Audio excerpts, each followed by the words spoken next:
My daughter stood up, raised her glass, and spat out, "Mother, mother.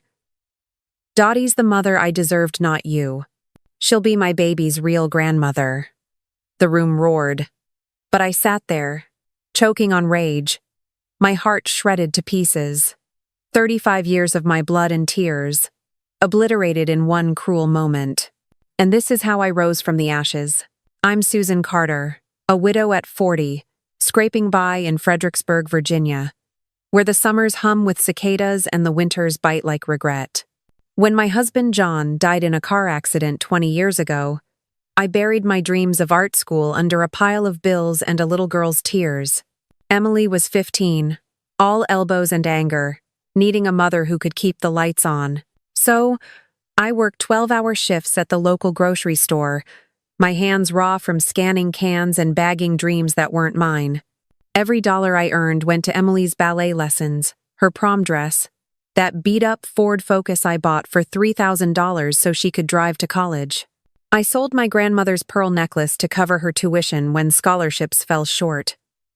"You're so practical, Mom," Emily would sigh, her eyes rolling, as if my sacrifices were a chore she had to endure. I stayed up nights, stitching her costumes by hand, my fingers pricked and bleeding, while she dreamed of a life bigger than our 2-bedroom house. She'd talk about Dottie Evans, her boyfriend Tom's mother, with her manicured nails and weekend trips to Charleston. "Dottie's so inspiring," Emily said once, her voice sharp. "She doesn't just survive, she lives." Each word cut deeper than the last, but I swallowed the pain, kept sewing, kept paying. I was the scaffolding for Emily's dreams, invisible but unbreakable. Or so I thought, until that night at the dinner table, when her words would tear it all down. The dining room in my Fredericksburg home glowed under the soft flicker of candles, their light dancing across the oak table I'd polished for days. I'd spent a week preparing for this dinner, celebrating Emily's pregnancy, my first grandchild. The air smelled of roasted chicken and fresh rosemary, the table heavy with mashed potatoes, green beans, and a pecan pie I'd baked at dawn. 20 guests. Family, neighbors, old friends filled the room with chatter, their wine glasses clinking like a promise of joy. I wore my best navy dress, the one I'd saved for special occasions, hoping Emily would notice the effort. She didn't. She sat at the table's head, radiant in a cream silk dress, her hand resting on her belly. Tom Parker beside her, his tie slightly crooked. Dottie Evans, Tom's mother, sat across from me, her pearl earrings catching the light, her smile as polished as her manicured nails. I was passing the gravy when Emily stood, her glass raised, her voice clear and sharp. The room hushed, all eyes on her. I expected thanks for the meal, maybe a nod to the nursery I'd started sewing curtains for. Instead, her gaze locked on Dottie. "I want to toast the woman who's shown me what family really means," she said, her words slicing the air. "Dottie's been my rock, my guide. She's the one I want by my side for this baby." The room erupted in applause, glasses raised, smiles wide. Dottie beamed, her hand touching her chest like she'd won an award. Tom stared at his plate, his fingers twitching around his fork. My sister Ellen coughed awkwardly, her eyes darting to me. I felt the heat crawl up my neck, my pulse hammering so loud it drowned out the cheers. 35 years of raising Emily alone, through grief and grit vanished in that moment, like I was a ghost at my own table. I set my napkin down, folding it with deliberate care, my hands steady despite the storm inside. I wanted to scream, to ask Emily how she could erase me in front of everyone I'd invited into my home.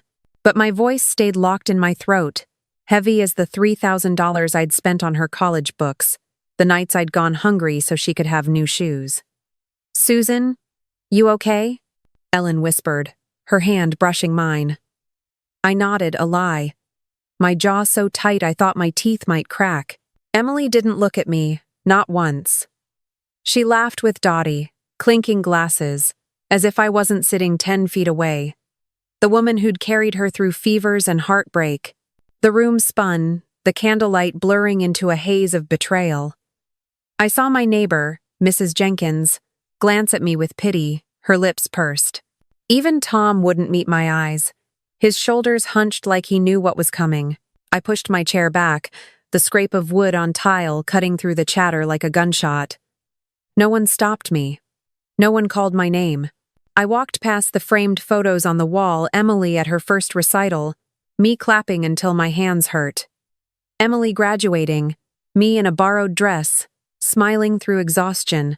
I grabbed my coat from the rack, the one I'd worn to every parent-teacher meeting, every late-night ER visit. The front door creaked as I stepped into the Virginia night, the air sharp with the scent of pine and betrayal. I didn't lock it. I didn't look back. My heels clicked on the sidewalk, each step a rebellion against the weight of Emily's words. 2 blocks away, I stopped, my breath catching in my chest. My hands clenched so tight my nails bit into my palms. The stars above Fredericksburg blinked, indifferent, as I stood there, a mother unmade. How had I become invisible in my own life? That question clawed at me, raw and relentless, as I walked toward Lake Anna, the darkness swallowing my footsteps, promising a silence deeper than the one I'd left behind. The night air in Fredericksburg bit at my skin as I wandered from my house, the echo of Emily's betrayal still ringing in my ears. Lake Anna Park was a mile away, but each step felt like dragging a lifetime of broken promises through the Virginia dirt. The park was silent, save for the soft lapping of water against the shore and the distant hum of crickets. I found a bench by the lake, its paint chipped and faded, like it had seen too many lonely nights. The moonlight shimmered on the water, cold and unyielding, mirroring the ache in my chest. I sat, my navy dress creased from the walk, my hands trembling not from the chill but from a pain so deep it felt like my bones were cracking. Emily's voice haunted me, not just her toast to Dottie, but every barb she'd thrown over the years, each one a splinter I'd ignored until now. I thought of the time Emily was 17, slamming her bedroom door after I couldn't afford her dream prom dress. "You're so boring, Mom," she'd spat, her eyes flashing with teenage venom. "You don't get what I want." I'd stood outside her room, swallowing tears, then worked an extra shift to buy her a $200 gown from a second-hand shop. She wore it once, then tossed it in the closet, forgotten like my effort. Or that winter when she was 22, fresh out of college, when she called me crying because her credit card was maxed out. Dottie would have helped without a lecture, she'd said when I wired $500 from my savings, my voice steady despite the ache. I'd always been the one to fix things, to bandage her mistakes. But now, sitting on that bench, I saw it clearly. To Emily, I was a utility, not a mother. The lake stretched out before me, its surface calm but hiding depths I couldn't fathom. I felt like I was drowning in it, my identity sinking beneath the weight of Emily's words. Had I failed her? Was I the cold, practical mother she painted me to be?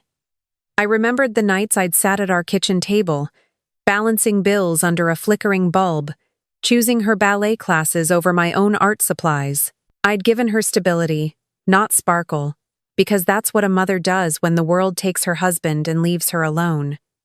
But maybe stability wasn't enough. Maybe Dottie's weekend trips and diamond earrings were what Emily craved, not the quiet strength I'd poured into her life. A gust of wind rippled the lake, and I shivered, pulling my coat tighter. I thought of Tom, his eyes glued to his plate at dinner, too spineless to defend me, and Dottie, her smug smile as the room cheered her stolen crown. My fingers dug into the bench, the rough wood grounding me as my mind spiraled. What did I do wrong? I whispered to the night, my voice breaking. No answer came. Just the rustle of leaves and the relentless lapping of water. I saw Emily at 5, clinging to me after a nightmare, her small hands trusting my arms to keep her safe. Now, those same hands pushed me away, choosing a woman who offered glamour over grit. I stood, pacing the gravel path, my heels grinding against the stones. The stars above Lake Anna were sharp, indifferent, like they didn't care that my world had collapsed. I thought of the nursery I'd started in my spare room hand-stitched quilts, a $50 crib I'd painted myself. Emily hadn't even seen it. She'd told me Dottie was planning a real nursery, one with custom wallpaper and a designer rocker. My work, my love, was invisible, discarded like the prom dress she'd outgrown. I stopped, my breath hitching, tears burning my eyes. I wanted to scream, to tear down the stars, to demand why 35 years of my life meant nothing to the daughter I'd raised alone. But screaming wouldn't change her. It wouldn't make Tom look up from his cowardice or Dottie step off her pedestal. I sank back onto the bench, my hands covering my face, the weight of it all pressing me into the ground. I wasn't just a mother who'd lost her daughter. I was a woman who'd lost herself. Every choice I'd made, every missed art class, every unpaid bill had been for Emily. And now, I had nothing left but this empty park, and a heart too heavy to carry. As the night deepened, a car's headlights flashed in the distance, probably a late-night fisherman heading home. I wiped my eyes, my fingers cold and damp. I couldn't stay here, drowning in questions with no answers. Tomorrow, I'd see Maggie at the community church, her steady voice always a lifeline when I was adrift. Maybe she'd help me find a way to climb out of this darkness, to remember who I was before Emily's words stripped me bare. The morning after I left Lake Anna Park, the weight of Emily's betrayal clung to me like damp Virginia fog. I drove 3 miles to the Fredericksburg Community Church, my hands still shaking from the cold bench and the questions that had haunted me under the stars. The church hall smelled of brewed coffee and warm cinnamon rolls, the kind Maggie Thompson always brought to Sunday gatherings. The room buzzed with familiar faces, retirees folding bulletins, mothers arranging flowers for the altar, but I felt like a stranger. My navy dress from last night's dinner now wrinkled, my eyes red from tears I'd tried to hide. I slipped into a folding chair near the back, hoping to disappear into the hum of routine. But Maggie spotted me. Her gray hair was pulled into a loose bun, her apron dusted with flour, and her eyes, sharp as ever, saw right through my forced smile. "Susan Carter, you look like you've been through a storm," Maggie said, her voice low but firm, setting a styrofoam cup of coffee in front of me. She sat beside me, her calloused hand brushing mine, the same hand that had helped me plant tulips in my backyard after John died.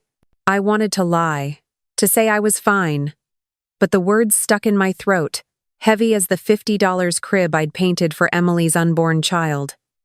Instead, I let the truth spill out, quiet and raw. "Emily toasted Dottie last night," I said, my voice barely above a whisper. "Said she's the mother she always wanted." Right in front of me, Maggie, in my own house. Maggie's face tightened, her lips pressing into a thin line. She didn't interrupt, just listened as I described the dinner, the clinking glasses, Dottie's smug smile, Tom's averted eyes, the way the room cheered while I sat there, invisible.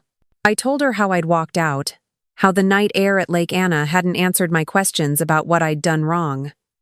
"I gave her everything," I said, my voice cracking. "Every dime, every sleepless night, and she chose Dottie, with her fancy trips and her perfect nails."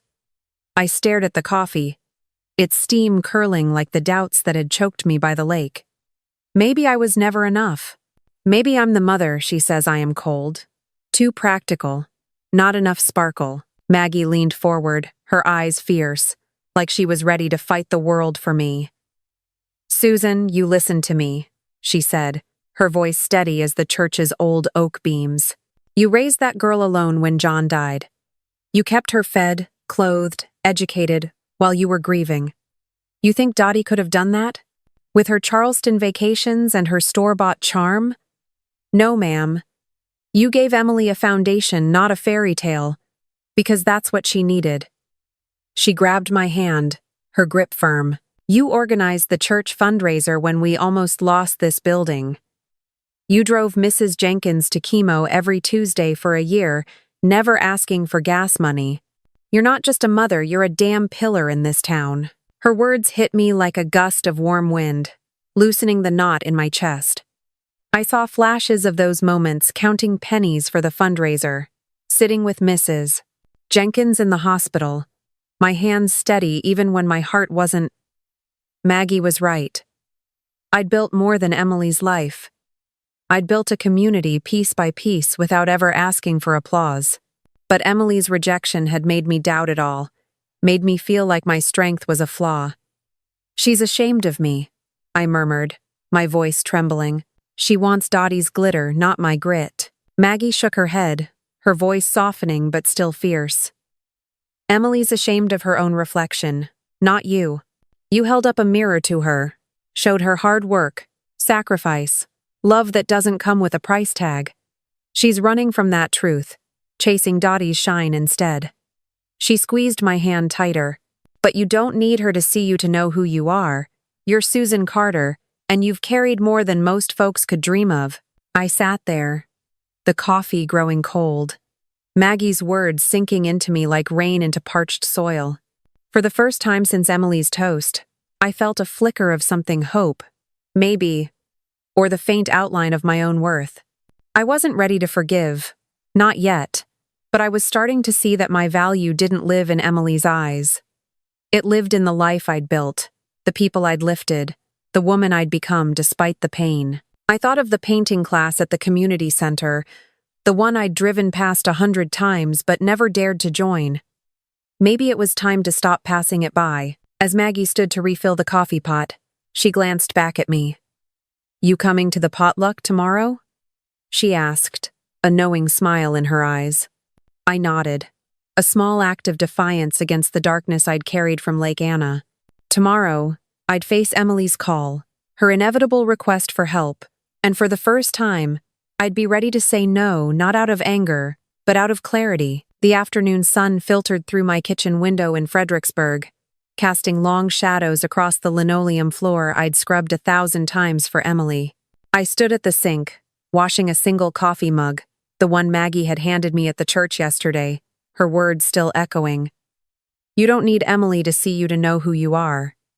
My hands paused, the warm water soaking my fingers, as I felt a spark of something new clarity, sharp as the Virginia air after a storm. For years I'd been Emily's anchor, tying myself to her needs while mine rusted away. But Maggie's voice had cracked open a door, and I was ready to step through. The phone rang, its shrill tones slicing through the quiet. Emily's name flashed on the screen, and my stomach tightened, not with fear but with resolve. I dried my hands, picked up the receiver, and braced for what I knew was coming. "Mom, hi," Emily said, her voice bright, artificial, like the plastic flowers Dottie kept on her porch. "I was thinking you could help with the baby shower. You're so good at organizing, and Dottie's got her hands full with her book club." Her words were casual, as if she hadn't gutted me at my own dinner table, as if I were still her fallback, her unpaid planner. I could picture her in her Richmond apartment, twirling her hair, expecting me to jump at the chance to serve. My grip on the phone tightened, the plastic creaking. For a moment, I saw myself saying yes, piling plates with sandwiches, folding napkins for her guests, all to keep the peace. But that Susan was gone, buried under the weight of Lake Anna's silence. "No, Emily," I said, my voice steady, cutting through her chatter. "I'm not doing it. I have my own plans." The words felt like a blade, clean and sharp, slicing through 35 years of obligation. There was a pause, long enough to hear the hum of her refrigerator through the line. "What?" she said, her tone sharp, offended, like I'd slapped her. "Mom, it's for the baby. I thought you'd want to be involved." Her voice dripped with that familiar mix of guilt and entitlement, the same tone she'd used when I couldn't afford her dream vacation or when she wanted Dottie's approval over mine. "You thought wrong," I said, my words cold but not cruel. "I've spent my life being involved. It's your turn to figure it out." She huffed, a sound I knew too well. "Fine, I'll ask Dottie then. She always steps up." The jab landed, but it didn't break me. I pictured Dottie's smug smile, her $200 scarves, her effortless charm that Emily craved. "Good," I said. "Let her." I hung up before she could reply. The click of the phone, a small rebellion. A door slamming shut on the role I'd played too long. My heart pounded, not with guilt but with a fierce, unfamiliar freedom. For the first time, saying no didn't feel like a betrayal, it felt like reclaiming a piece of myself. I walked to the living room, where a stack of old sketchbooks sat in a dusty corner, untouched since John died. I opened one, the pages yellowed, filled with half-finished drawings of the Blue Ridge Mountains, dreams I'd shelved to keep Emily fed. My fingers traced a sketch of a cardinal, its red wings bold against the faded paper. I'd driven past the Fredericksburg Community Center 100 times, its sign advertising painting classes glowing like a beacon I'd ignored. No more. I grabbed my purse, drove the 2 miles to the center, and walked inside, the smell of acrylic paint and cedar filling my lungs. The receptionist, a young woman with a kind smile, handed me a $30 registration form. "First class is tomorrow," she said. I signed my name Susan Carter, not Emily's mom, and felt my shoulders lift like I'd shed 100 pounds of someone else's expectations. The drive home was quiet, the Virginia hills rolling past in a blur of green and gold. I thought of Tom, his silence at the dinner, his inability to bridge the gap between Emily and me. I thought of Dottie, basking in her stolen spotlight. And I thought of Emily, who'd never know the weight of the choices I'd made until she had to make her own. I wasn't angry anymore, not like I was at Lake Anna. I was awake. But Emily's world, with its glitter and demands, wasn't done with me yet. I knew she'd come calling again, probably with Dottie in tow, expecting me to bend. And when that moment came, I'd be ready not just to say no, but to face them both and claim the space I'd earned. The drive to Dottie Evans' house in Richmond, 30 miles from Fredericksburg, felt like crossing a battlefield. My hands gripped the steering wheel of my old Honda, the engine humming as I navigated the Virginia highways, the late afternoon sun glinting off the asphalt. Emily had called again that morning, her voice syrupy, inviting me to clear the air at Dottie's. "We're family, Mom," she'd said, as if her words at my dinner table hadn't shattered that bond. I almost refused. But something, maybe the fire Maggie had sparked in me at the church, or the weight of the painting class form in my purse, pushed me to go. Not to beg for Emily's love, but to stand in my truth, unyielding, for the first time in years. Dottie's house loomed at the end of a manicured cul-de-sac, all white columns and rose bushes, a $500,000 monument to her polished life. I parked, smoothed my navy sweater, the one Emily once called frumpy, and walked to the door, my steps deliberate, my heart pounding like a drum. Dottie answered, her silk blouse shimmering, her smile as practiced as a politician's. "Susan, so glad you could make it," she cooed, ushering me into a living room dripping with pastel cushions and crystal vases. Emily sat on a cream sofa, her hands folded over her pregnant belly, her diamond earrings catching the chandelier's light. Tom stood by the window, his shoulders hunched, avoiding my gaze like he had at the dinner. The air smelled of lavender and pretense, thick with the tension of what was coming. "Sit, please," Dottie said, gesturing to an armchair like she was hosting a book club. I stayed standing, my purse clutched tight, the letter I'd written last night burning a hole inside it. "We thought it'd be nice to talk," Emily said, her voice light, rehearsed. "You've been so distant, Mom. The baby's coming soon, and we want you involved." Her words were a velvet trap, soft but suffocating, as if I'd never walked out of my own house, as if her toast to Dottie hadn't carved me open. I looked at her, then at Dottie, their faces expectant, like I'd fall back into my old role, Susan the fixer, Susan the invisible. "No," I said, my voice low but steady, cutting through their smiles like a blade through silk. "I'm not here to play nice or plan your parties. I'm here to tell you what you've done."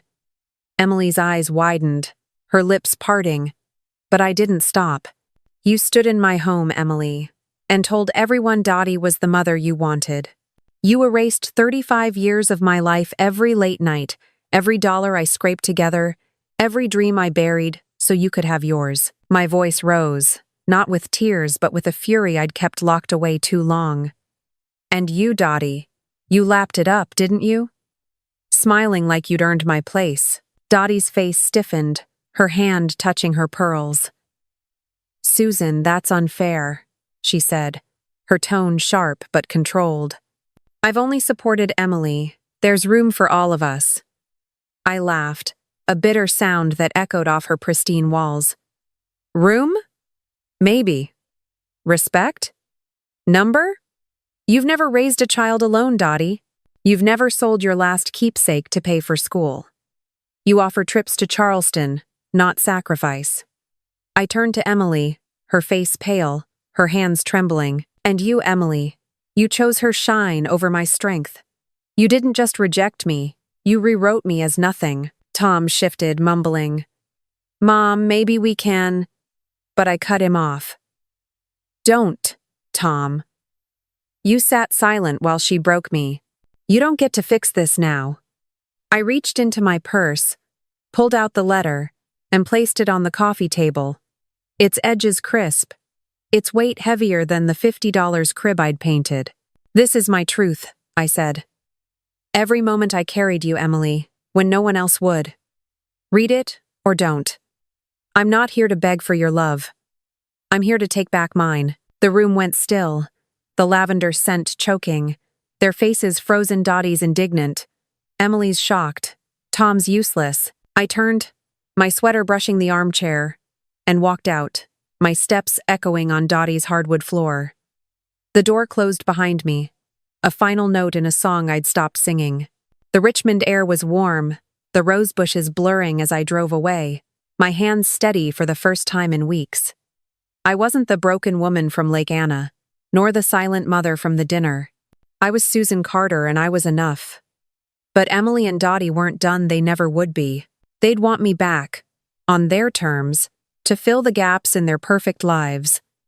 And when that call came, I'd be ready. Not with anger, but with a life I'd finally claimed as my own. The Virginia sun hung low over Fredericksburg, painting the sky in hues of amber and rose, as I drove home from Dottie's house in Richmond. The weight of the confrontation of leaving that letter on her pristine coffee table felt like shedding a heavy coat I'd worn for decades. My hands, once trembling on the steering wheel, now rested steady. The $30 painting class form tucked in my purse like a promise. I wasn't the Susan who'd sat broken by Lake Anna, nor the one who'd walked out of her own dinner. I was someone new, someone who didn't need Emily's approval to breathe. The next morning, I walked into the Fredericksburg Community Center, the air thick with the scent of turpentine and fresh canvas. My navy sweater, the one Emily mocked, felt like armor as I stepped into the painting class, my heart racing with a joy I hadn't known since John was alive. The room buzzed with students, retirees, young artists, a teenager with paint-splattered jeans. I chose a spot by the window, where sunlight spilled across my easel. The instructor, a wiry woman named Clara, handed me a brush. "Just start," she said, her voice warm, like Maggie's at the church. I dipped the brush in crimson, my hand shaking not from fear but from the thrill of creation. I painted a dogwood tree, its white petals bold against a stormy sky, each stroke a reclaiming of the dreams I'd buried for Emily.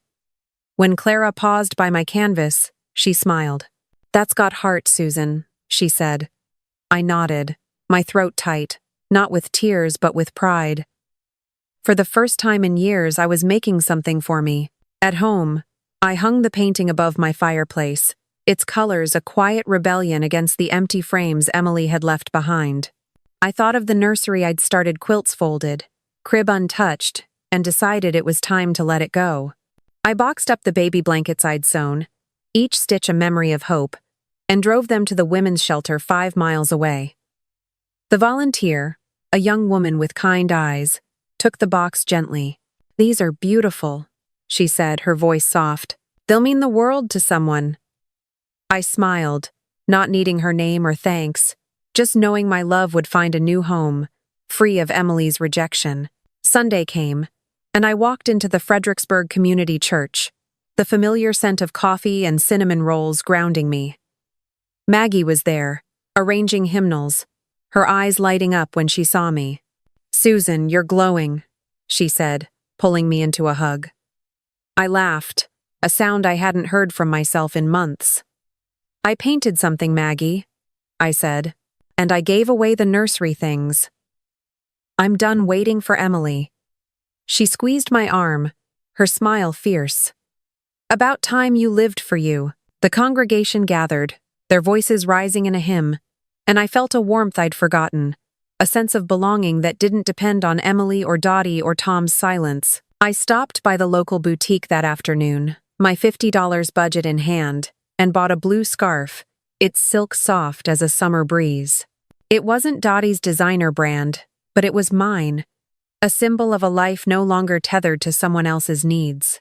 I wore it home, letting it flutter in the wind as I walked through my garden, where the peonies bloomed defiantly despite the early frost. I thought of Tom, his mumbled attempt to mediate in Richmond, and Dottie, her pearls gleaming with stolen glory. They didn't matter anymore. Emily's world, with its demands and betrayals, was a distant storm I no longer had to weather. As I stood in my kitchen, the scarf draped over my shoulders, I felt the weight of 35 years lift. I wasn't just Susan, Emily's mother, or the widow who'd scraped by. I was Susan Carter, artist, friend, woman. My life was no longer a shadow of someone else's story. But I knew Emily wouldn't let go so easily. She'd call again, or Dottie would send another invitation, expecting me to return to my old role. When that moment came, I'd be ready not to fight, but to share a truth they couldn't ignore, a lesson learned in paint and courage. The evening light draped my Fredericksburg kitchen in a soft golden glow, the kind that makes even the worn linoleum floor feel like home.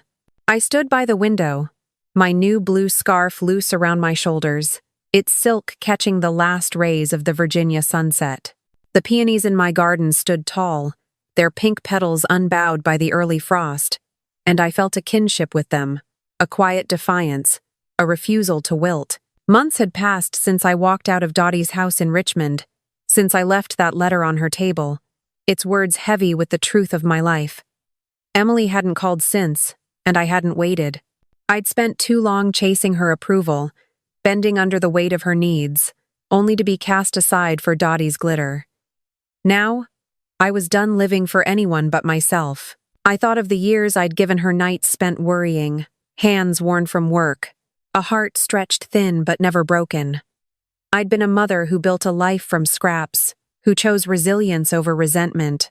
But Emily's rejection, her choice to erase me, taught me something I hadn't seen before.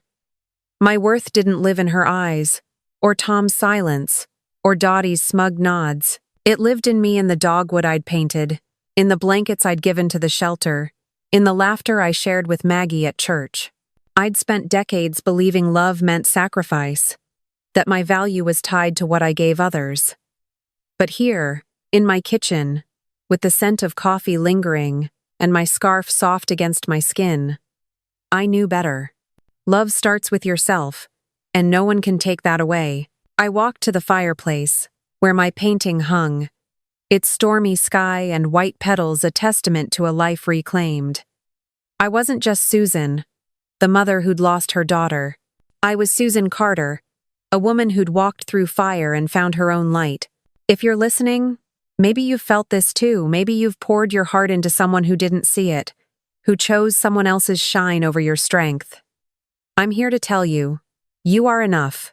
Your sacrifices, your quiet battles, your unspoken dreams, they matter, not because someone applauds them, but because they're yours.